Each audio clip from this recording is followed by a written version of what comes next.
Hi friends, welcome to my YouTube channel. So ಎಲ್ಲ ಹೇಗಿದ್ದೀರಾ? ಎಲ್ಲ ಚೆನ್ನಾಗಿದ್ದೀರಾ ಅಂತ ಅನ್ಕೊಳ್ತೀನಿ. ಬನ್ನಿ ನಿನ್ನೆ ಬಿಗ್ ಬಾಸ್ ಅಲ್ಲಿ ಏನ್ ನಡೀತು ಅಂತ ನೋಡುವ.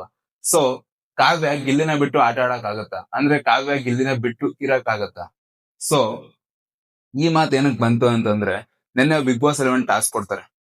ಅಂದ್ರೆ BB ಕಾಲೇಜ್ ಆಗಿದೆಲ್ಲಪ್ಪ ಇವಾಗ ಹೊಸದು, ಅಲ್ಲಿ ಒಂದ್ ಟಾಸ್ಕ್ ಕೊಡ್ತಾರೆ. ಬಿಗ್ ಬಾಸ್ ಅವರು ಎರಡ್ ನೇಮ್ ಹೇಳ್ತಾರೆ. ಒಂದು ರಾಶಿಕಾ ಮತ್ತೆ ಕಾವ್ಯ, ಇವರಿಬ್ಬರ ಮಧ್ಯೆ ವಾದ ನಡೆಯುತ್ತೆ. ಇವರಿಬ್ಬರಲ್ಲಿ ಯೋಗ್ಯ ಯಾರು ಅಂತ ಅವ್ರನ್ನ ಅವರೇ ನಿರೂಪಿಸ್ಕೋಬೇಕು. ಕಾವ್ಯ ಅವ್ರು ಹೇಳ್ತಾರೆ, ಇಷ್ಟ ದಿನ ಮನೇಲಿ ಏನೇ ಟಾಸ್ಕ್ ನಡೆದಿರೋ, ಏನೇ ವಿಚಾರ ನಡೆದಿರೋ, ನನ್ನ ವೈಯಕ್ತಿಕವಾಗಿ ನಾನೇ ತಗೊಂಡಿದ್ದೀನಿ, ಯಾರ ಮೇಲೆ ಡಿಪೆಂಡ್ ಆಗಿಲ್ಲ. ಬಟ್ ರಾಶಿಕಾ ಆತರ ಅಲ್ಲ, ಅವ್ರು ಎಲ್ಲದ್ರ ಮೇಲೆ ಯಾವ್ದಕ್ಕಾದ್ರೂ ಯಾರ ಮೇಲಾದ್ರೂ ಡಿಪೆಂಡ್ ಆಗ್ತಾನೆ ಇರ್ತಾರೆ ಅಂತ. ಸೊ ಬನ್ನಿ ನೋಡೋಣ. ರಾಶಿಕಾ ಅವ್ರು ಹೇಳ್ತಾರೆ, ಕಾವ್ಯನ ಬಗ್ಗೆ ನೀವು ಸ್ಟಾರ್ಟಿಂಗ್ ಬಂದಾಗ ಗಿಲ್ಲಿ ಜೊತೆ ಜಂಟಿಯಾಗಿ ಬಂದ್ರಿ ಅಂತ. ಅವಾಗ ಏನೇ ಮಾಡ್ಬೇಕು, ಏನೇ ಬೇಕು ಅಂದ್ರೂ ಗಿಲ್ಲಿ ಜೊತೆ ಡಿಪೆಂಡ್ ಆಗ್ತೀರಿ, ಗಿಲ್ಲಿ ಗಿಲ್ಲಿ ಗಿಲ್ಲಿ ಅಂತ. ನೀವು ನನಗ್ ಡಿಪೆಂಡ್ ಅಂತೀರಾ, ನೀವೇ ಡಿಪೆಂಡ್ ಆಗಿದ್ರಿ. ಸೊ ಯಾವಾಗ ಜಂಟಿಯಿಂದ ಒಂಟಿ ಆದ್ರೆ ನಿಮ್ ಕೈಲಿ ಏನೂ ಆಗ್ಲಿಲ್ಲ. ಟಾಸ್ಕ್ ಕೂಡ ಆಡಕ್ಕಾಗಿಲ್ಲ, ಫೈನಲಿಸ್ಟ್ ಗಂಟ ಹೋದ್ರು ಕೂಡ ನೀವು ಫೈನಲಿಸ್ಟ್ ಆಗಕ್ ಆಗ್ಲಿಲ್ಲ.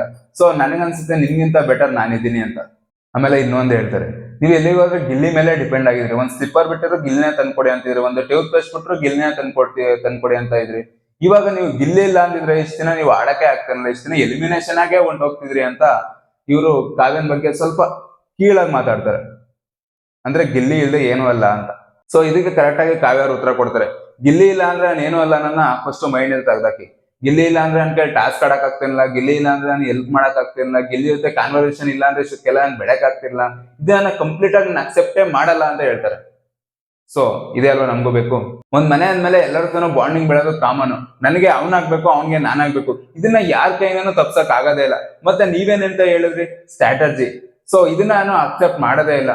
ಸೊ ನೀವೇನ್ ಹೇಳಿದ್ರೆ ಕ್ಯಾಲ್ಕುಲೇಟ್ ಆಗಿ ಆಡಿದ್ರಿ ಅಂತ. ಹೌದು, ಕ್ಯಾಲ್ಕುಲೇಟ್ ಆಗಿ ಆಡಿದೆ, ಯಾಕಂದ್ರೆ ಬಿಗ್ ಬಾಸ್ ಅಲ್ಲಿ ಉಳಿಬೇಕು ಅಂದ್ರೆ ಕ್ಯಾಲ್ಕುಲೇಟ್ ಆಗಿ ಆಡ್ಲೇಬೇಕು. ಸೊ ನಿಮ್ಗೊಂದು ಚಾಲೆಂಜ್ ಕೊಡ್ತೀನಿ ಅಂತ ಕಾವ್ಯ ಅವರು ಒಂದು ಚಾಲೆಂಜ್ ಕೊಡ್ತಾರೆ.